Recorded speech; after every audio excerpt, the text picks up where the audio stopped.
Halo sahabat Fanatik, ketemu lagi dengan gue Alvin, seseorang yang punya komitmen untuk sepak bola Indonesia. Kali ini gue mau ngebahas pertandingan BRI Liga 1, yaitu antara Dewa United melawan Persis Solo. Nah, di pertandingan sebelumnya Dewa United harus kalah. Akhirnya dia mengalami kekalahan pertama ya dari Bali United dengan skor 3-1. Kita lihat secara statistik. Secara statistik penguasaan bola Dewa United sebenarnya masih di angka 56%. Kesempatan mereka juga nggak lumayan jelek. Mereka ada di 7 kali kesempatan menciptakan gol.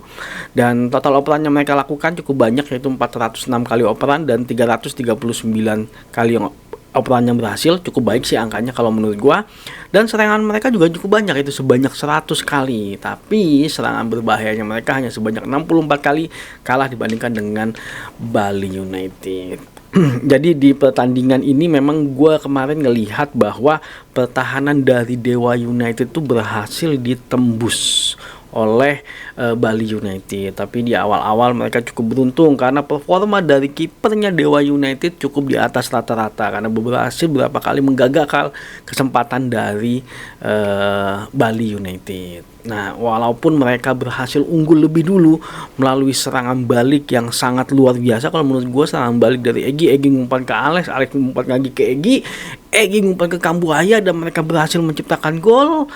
Tapi ternyata di akhir-akhir babak pertama, ya karena mereka memang diserang sama oleh Bali United, akhirnya Bali United mendapatkan penalti, dan akhirnya Bali United berhasil menyamakan kedudukan di awal-awal babak pertama. Nah, walaupun serangan balik dari Dewa United termasuk cepat, tapi mereka sebenarnya agak kesusahan untuk melewati lini belakang Bali United, dan hanya beberapa kali momen mereka bisa mendapatkan itu kalau menurut gue. Ya salah satunya ketika mereka berhasil unggul lebih dulu dari Bali United. Nah, di babak kedua Bali United semakin menggencarkan serangannya mereka, dan sepertinya serangan baliknya dari Dewa United berhasil diredam oleh Bali United sehingga mereka tidak terlalu bisa banyak menciptakan kesempatan di babak kedua.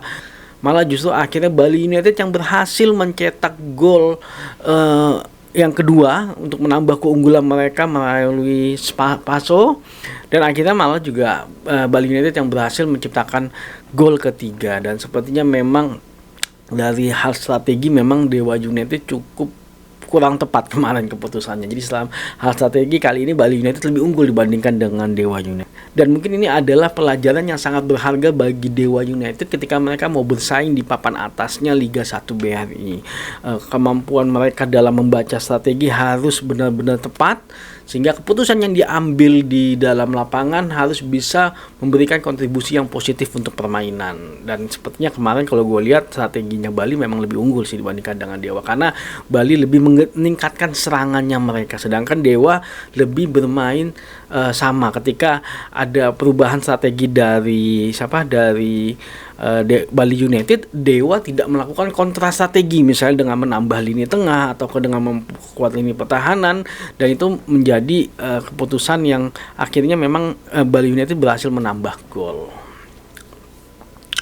Nah, kalau kita melihat pertandingan sebelumnya dari Persis Solo, mereka bermain imbang dengan Arema FC dengan skor 1-1. Kita lihat dulu secara statistik ya. Secara statistik sebenarnya Persis Solo unggul, yaitu saat penguasaan bola sebanyak 59%.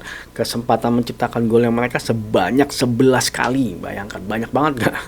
Nah, terus total operan yang mereka lakukan sebanyak 434 kali, dan operan yang berhasil sebanyak 347. Walaupun angkanya lumayan lah kalau menurut gua. Secara serangan mereka melakukan 96 kali serangan, dan serangan berbahaya mereka sebanyak 80 kali serangan berbahaya. Nah, di pertandingan ini memang gue lihat sebenarnya secara permainan Persis Solo lebih unggul. Di awal-awal babak mereka berhasil menciptakan tekanan yang cukup berarti ke jantung pertahanannya Arema FC. Tapi memang sayangnya mereka belum berhasil menciptakan gol. Di sini memang gue melihat sepertinya tingkat finishing dari Persis Solo memang perlu diperbaiki. Dan di pertengahan babak pertama ternyata justru malah Arema FC yang berhasil mencetak gol lebih dulu melalui titik penalti. Jadi karena serangan baliknya Arema FC, akhirnya striker mereka Gustavo harus dilanggar di kotak penalti, dan akhirnya mereka mendapatkan penalti, dan Arema unggul. Nah, setelah keunggulan dari Arema FC ini, permainan jadi berubah drastis gue melihatnya. Kenapa? Karena Persis Solo sepertinya seakan-akan terburu-buru dalam melakukan umpan, mencoba melakukan finishing. Mereka terburu-buru dan akhirnya malah justru permainan beralih, lebih banyak bola dipegang oleh Arema FC. Dan ini hampir fatal sebenarnya, karena hampir beberapa kali momennya Arema FC bisa menambah keunggulannya mereka. Tapi akhirnya ada cooling break dan itu mereka lebih tenang, sepertinya sudah dapat instruksi dari pelatih Persis Solo dan mulai berubah. Dan akhirnya di babak kedua mereka berubah permainannya kembali seperti di awal-awal babak pertama. Mereka lebih banyak menyerang, mereka lebih tenang, tidak terburu-buru. Dan memang ada perubahan strategi akhirnya di babak kedua dari Persis Solo dengan memasukkan para pemain kreatifnya mereka, yaitu Irfan Jauhari dan juga Ramadan Sananta. Dan ini cukup membawa perubahan yang sangat berarti. Dan akhirnya serangan yang bertubi-tubi dari Persis Solo ini berhasil menciptakan kemelut di kotak penaltinya Arema, dan akhirnya pemain Arema harus melakukan pelanggaran. Dan disitulah akhirnya Persis Solo mendapatkan penalti dan akhirnya mereka berhasil menyamakan kedudukan. Nah, memang di sini ada beberapa catatan yang kalau menurut gue yang menjadi sangat krusial ya, ketika permasalahan mental ini.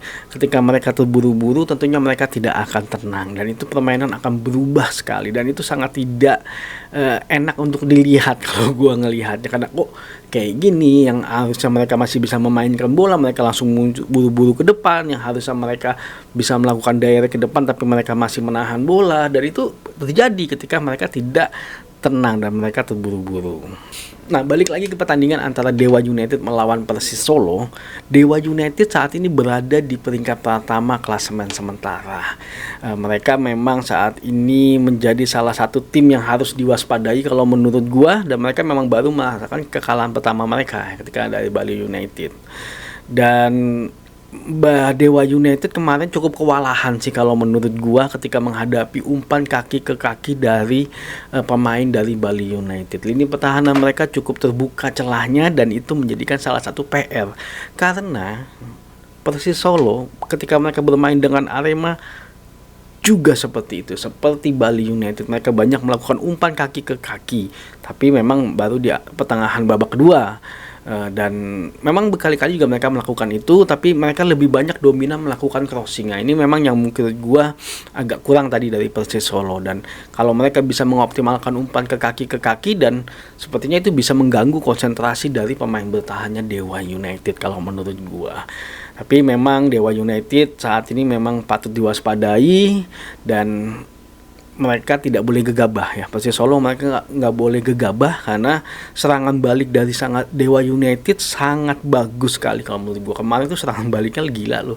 Egi langsung ke Alex, cepet banget dalam hanya hitungan detik bola tuh udah sampai ke depan, mirip kayak serangan baliknya PSM yang dulu. Dalam hitungan detik sudah bola dari depan dan langsung masuk ke jantung pertahanan. Dan kalau ngelihat tadi pertahanan Persis Solo beberapa kali telat sebenarnya. Nah, ini mereka tidak boleh gegabah dalam menyerang. Mereka harus hati-hati dan mereka harus memperhatikan transisi negatifnya mereka ketika ingin merebut poin di kandangnya Dewa United. Tapi nanti kita lihat seperti apa permainannya, apakah Dewa United mampu mempertahankan posisi peringkat pertama klasemen sementara, karena udah ada Persita nih dan juga Bali United nih yang cukup deket. PSM juga deket lah, poinnya masih belum beda jauh lah, walaupun mereka poinnya sekarang sama dengan Persita di angka 10. Oke, terima kasih udah nonton video ini. Jangan lupa saksikan terus berita mengenai sepak bola Indonesia di channel ini. Maju sepak bola Indonesia, Indonesia juara.